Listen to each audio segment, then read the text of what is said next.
예, 말씀 속으로 85쪽 제가 읽도록 하겠습니다. 예수님이 가버나움에서 여러 이적을 베푸십니다. 먼저 백부장의 사랑하는 종을 고쳐주시고 나인성 과부의 아들을 살려주십니다. 백부장의 종을 고쳐주심은 구원 사역이 이방인들에게까지 확대될 것임을 암시하는 말씀입니다. 중반부에서는 세례 요한이 예수님에 대한 질문, 오실 그이가 당신이오니까에 대한 예수님의 대답과 예수님의 세례 요한에 대한 평가가 나타납니다. 후반부에서는 예수님께 향유를 본 한 여인의 이야기가 기록되어 있습니다. 예수님은 더욱 많은 죄를 용서받은 자가 더욱 하나님을 사랑하게 된다라고 말씀하십니다. 자, 오늘 본문 누가복음 7장에서도 예수님은 이적과 그리고 설교 말씀을 통해서 하나님의 나라의 말씀을 선포하고 계십니다. 오늘 본문 7장의 말씀을 가지고 기도 제목을 나눔을 통해서 우리 은혜 받는 시간 되었으면 합니다. 첫 번째로 우리가 기도할 제목은 하나님께 칭찬받는 신앙인이 되게 하여 주옵소서. 다른 말로 말하면 하나님이 칭찬하시는 믿음의 사람이 되게 하여 주시옵소서라고 우리 기도하시기 바랍니다. 오늘 본문에 나타나는 백부장, 여러분들 백부장이 나타나고 있지요. 백부장은 자신의 종이 죽을 병에 들게 되자 유대인의 장로, 그러니까 백부장이 아는 유대인의 장로를 몇 사람을 보내서 예수님께 보내서 그 종을 고쳐주십시오라고 부탁하게 됩니다. 그래서 유대인의 장로들이 예수님께 와서 고쳐주십시오라는 말을 하고, 그때 그 말을 듣고 예수님은 그들과 함께 갔습니다. 근데 그때 얼마 지나지 않아 이 백부장이 다시금 예수님께 사람을 보냅니다. 어떻게 보내냐 하면 우리 집에 오시지 않아도 된다라는 거예요. 우리 집에 오시지 마시고 다만 주님이 오시는 것을 내가 감당할 수 없기 때문에, 그 은혜가 너무나도 크기 때문에 오시지 마시고 말씀만 해주시고 내 하인을 낫게 해주십시오라고 청을 하게 됩니다. 여러분들 이 상황이요, 예수님 오시니까 또 오시면 뭐도 해야 되고 밥도 해야 되고 집안 청소도 해야 되고 뭐도 해야 되고 이런 의미가 아니라 정말로 백부장은 예수님이 오시는 것을 감당하지 못할 그러한 겸손한 믿음을 가지고 있었던 거예요. 그 상황입니다. 정말로 예수님 오시면 나는 감당하기 힘듭니다. 오시지 않으셔도 됩니다. 말씀만 해주세요. 이렇게 말한 겁니다. 그때 예수님이 뒤로 돌아서셔서 그 따르는 무리에게 이렇게 말씀하십니다. 우리 9절 말씀을 다 같이 한 목소리로 읽겠습니다. 시작. 예수께서 들으시고 그를 놀랍게 여겨 돌이키사 따르는 무리에게 이르시되 내가 너희에게 이르노니 이스라엘 중에서도 이만한 믿음은 만나보지 못하였노라 하시더라. 그러니까 예수님이 딱 돌아서시고 따르는 무리가 누구였겠습니까? 그 안에 제자들도 포함되어 있었겠죠. 제자들과 그리고 바리새인들과 예수님이 어디 가는지를 다 따라가던 사람들이 함께 했을 겁니다. 그 사람들에게 예수님이 이렇게 말씀하셨어요. 이스라엘 중에서도 이만한 믿음을 본 일이 없다. 여러분, 최고의 칭찬 아니겠습니까? 예수님이 이 자리에 오셔가지고 어느 누구 성도님을 딱 세우시고 내가 이 교회에서 이만한 믿음을 본 사람이 없다 라고 딱 하면 그분의 마음은 어떨까요? 자, 근데 여러분 여기에서 한 가지 생각해야 될 게 있습니다. 이 백부장이 어떠한 사람이었을까요? 이 백부장은요, 이스라엘 사람이 아니고 이방인이었어요. 그러니까 그 당시 이스라엘을 점령하고 있던 점령군, 곧 로마 사람이었어요. 근데 로마 사람이었는데 예수님으로부터 이스라엘 중에 이만한 믿음을 본 일이 없다. 칭찬을 받았다라는 거예요. 왜 그랬을까요? 왜 예수님은 백부장에게 이렇게 칭찬하셨던 것일까요? 우리 좀 전에도 읽었지만 제가 말씀드렸지만 그거예요. 간단합니다. 백부장에게는 참되게 하나님을 믿는, 하나님의 역사를 인정하는 믿음이 있었기 때문이에요. 그러니까 좀 전에 우리가 말씀 속으로 읽었을 때 이 백부장의 종을 고쳐주심을 통해서 이 구원의 복음, 이 구원의 사역이 이방인에게도 전파될 것이다 암시하는 말씀이다 그랬잖아요. 그러니까 하나님 입장에서는 유대인이 중요했던 게 아니고 이 사람이 몇 년 믿었던 게 아니고 진실로 이방인이었음에도 하나님을 사랑하는 믿음이 있었느냐 없었느냐에 따라 하나님이 칭찬하셨다라는 거예요. 여러분들 하나님 앞에 칭찬받으시기를 원합니까? 하나님이 제 머리 위에 딱 안수해 주셔서 그래 잘한다 이런 칭찬받으면 얼마나 좋겠습니까? 우리가 여기에서 알 수 있는 거 한 가지 있습니다. 하나님을 기쁘시게 하는 것은요, 우리의 외모와 명예와 돈과 행위가 있는 게 아니고 하나님을 사랑하는 그 믿음의 행동이 하나님을 기쁘시게 한다라는 거예요.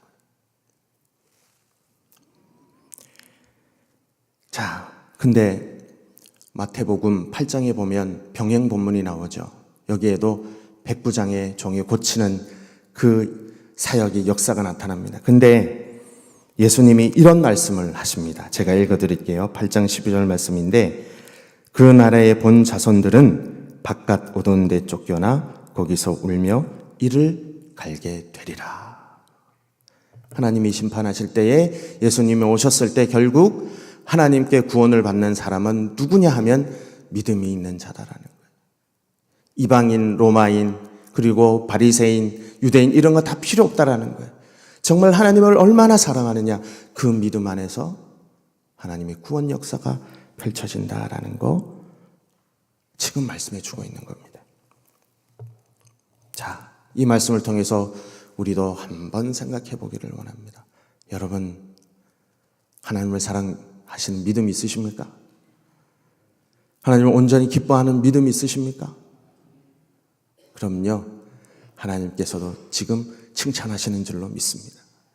우리는요, 하나님의 칭찬을 먹고 사는 사람들. 우리는 하나님께 기도하고 간구하며 하나님의 도우심으로 살아가는 사람들이에요. 그 역사를 바라보며 살아가는 사람들이기 때문에 우리는 늘 하나님을 기쁘시게 하고 하나님을 믿고 의지하는 삶을 살아가야 한다는 것입니다. 사랑하는 신일교회 성도 여러분, 우리에게도 백부장과 같은 이런 믿음이 더욱더 있어지게 되기를 간절히 축원드립니다. 그럴 때 우리가 하나님을 기쁘시게 할 수 있고 그 가운데 우리를 통해서 또한 주님의 이름이 증거되는 역사가 많이 일어나게 될 줄로 믿습니다. 이러한 은혜대로 살아가시기를 간절히 또한 축원드립니다. 우리 두 번째 기도 제목은 이렇게 기도하시기 바랍니다. 내가 항상 죄인임을 잊지 않게 하여 주옵소서. 그러니까 날마다 구원의 은혜를 깨닫는 삶을 살게 해 주시옵소서. 이렇게 기도하시기 바랍니다. 우리 7장 후반부에 한 바리새인의 식사 초대를 받고 예수님이 그 바리새인의 집에 가는 기사가 나타납니다. 자, 예수님이 그 한 바리새인의 집에 식사 초대를 받으시고 딱 앉으셨어요. 앉으셨는데 그 얘기를 어디서 들었는지 한 여인이 오더니 굉장히 이상한 행동을 합니다. 예수님의 뒤로 딱 들어서더니 자신이 계속 우는 거예요. 눈물 흘리고 그 눈물을 예수님의 발에 떨어뜨리고 예수님의 발을 주님 하면서 씻고 그리고 자기 머리털로 그 눈물을 닦고 발에 향료를 붓습니다. 굉장히 어색하죠. 부담스럽습니다. 근데 예수님은요, 그 여인이 하는 행동을 그대로 두게 하셨어요. 그러는데 그 행동을 보면서 예수님을 초대한 바리새인 그 사람의 이름이 시몬입니다. 베드로하고 똑같죠. 그 시몬이 이런 생각을 합니다. 어떻게 하냐면 아니 저분이 선지자라면 죄인이란 걸 알았을 텐데 왜 가만히 두지? 이런 생각을 하죠. 그때 예수님이 야 시몬아 한번 대답을 해봐. 돈을 빚는 사람들이 있지. 500데나리온 빌린 사람이 있고 50데나리온 빌린 사람이 있지. 그러면 그 두 사람이 그 빚을 다 탕감받았다고 생각해봐라. 그럼 누가 그 빚을 탕감해준 사람을 사랑하겠느냐 질문한 거예요. 그랬더니 그 시몬이 그렇게 얘기를 합니다. 더 많이 탕감받은 사람입니다. 그리고 예수님이 이렇게 말씀을 하십니다. 우리 47절 다 같이 한번 읽어보겠습니다. 오늘 본문 47절입니다. 시작. 이러므로 내가 내게 말하노니 그의 많은 죄가 사하여 줬도다. 이는 그의 사랑함이 많음이라. 사함을 받은 일이 적은 자는 적게 사랑하느니라. 아멘. 그랬어요. 야 시몬 봐. 이 여인이 왜 나에게 이랬겠어? 자기의 죄가 너무 크기 때문에 그 죄를 사함받을 수 있는 구원의 은혜를 확인하고 이렇게 한 거 아니겠니? 자신의 죄가 얼마나 큰 죄인지를 깨닫고 그 죄사함의 은혜가 너무나도 크다는 것을 알았기 때문에 나에게 이런 행동을 한 거예요. 그런데 너는 나에게 씻을 물도 안 줬잖아. 예수님이 째째하게 그러는 게 아니라 시몬을 가르치시는 거예요. 내가 너희 집에 들어왔을 때는 씻을 물, 발 씻은 물 주지도 않았고 머리에 감염유도 하지 않았고 발에 묻은 때 그대로 식사하게 했는데 야 시몬아 이거 봐. 너는 그게 필요 없다라고 할 정도로 바리새인으로서 교만한 삶을 살아가고 있지 않았느냐 라고 말씀하시는 거예요. 결국 그거죠. 하나님 앞에 살아가기 위해서 우리에게 가장 필요한 것은 바로 하나님 앞에 내가 죄인이다 라고 나오는 겸손함이 필요한 거라고 가르쳐 주시는 거예요. 사랑하는 성도 여러분, 바리새인 시몬과 죄인인 한 여자의 차이점이 무엇입니까? 어떤 것일까요? 바로 간단합니다.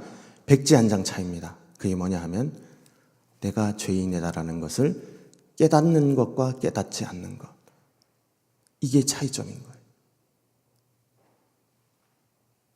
이스라엘 백성, 바리새인들, 종교 지도자들이 자기가 하나님 제대로 섬김네 하고 의로운 척 하는 것과 그러나 죄인이었지만 하나님 저의 죄를 용서하여 주시옵소서. 겸손해 나가는 그 차이였다라는 거예요. 그 결과는 어떻게 됐을까요? 우리 바리새인 시몬은 가르침을 받았지만, 책망을 받았지만 이 여인은요 죄사함을 받았습니다. 마지막 50절에 여인을 보시고 그랬어요. 내 믿음이 너를 구원했다. 가라라고 말씀해 주셨잖아요. 우리도 이 새벽에 죄인해서 죄송하지만 우리가 누구인지를 깨달아야 합니다. 우리가 주님 앞에 온전히 설 수 없는, 하나님 앞에 온전히 설 수 없는 죄인이라고 고백할 때 하나님의 은혜가 임하게 되는 줄로 믿습니다. 그 은혜가 우리에게 필요해야 되는 거예요. 우리가 나는 괜찮습니다. 마음속으로 그래 내가 저 사람보다는 낫지, 저 사람보다는 믿음이 좋습니다. 그래 내가 이 정도면 칭찬받겠지라는 그러한 마음으로 살아가는 것이 아니라 하나님 늘 저와 함께 해주시고 저를 구원해 주셔서 감사합니다. 그 은혜로 살아가게 하여 주옵소서. 이 고백이 있는 삶이 은혜로운 삶이다라는 그 말씀인 것이죠.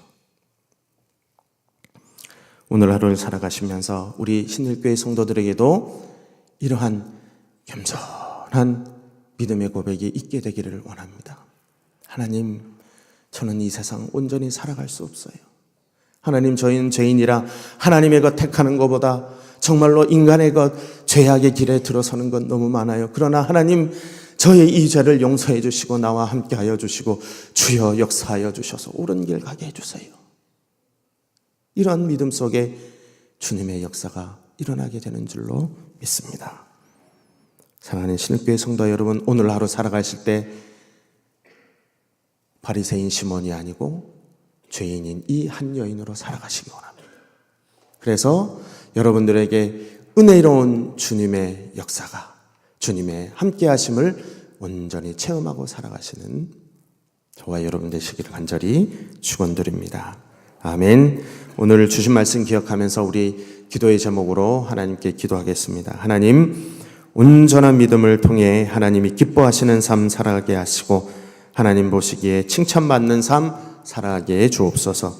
항상 죄인임을 깨닫고 구원의 은혜를 날마다 누리는 삶을 살아가게 해 주시옵소서.